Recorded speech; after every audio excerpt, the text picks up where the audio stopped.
we're at the end of the list of videos and I don't have any other jobs lined up. The CEO reaches out to me and he says, yeah, I think we can find a full-time role for you at the company. And I, again, fully expecting to be customer success, probably do some time in customer support because the company's a startup and super small, and doing anything else, like, again, leveraging me as a consultant to help these customers. And they hit me with just completely out of left field. We have this role. We want you to be chief evangelist. And a big part of your job is going to be hosting a podcast where you get to talk about the industry. And my mind exploded.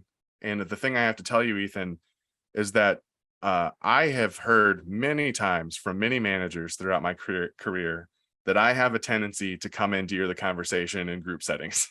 So to have somebody come and say, here's a podcast and you get to talk about the studio, it was like, wow, I actually get to just spend almost 100% of my time just talking about this stuff.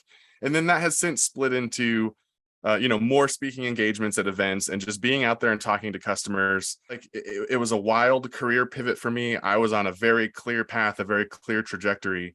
And now 2 years in, I have a whole new body of work. I have an entire new portfolio, 85 episodes of the podcast, multiple speaking engagements at different events around the world.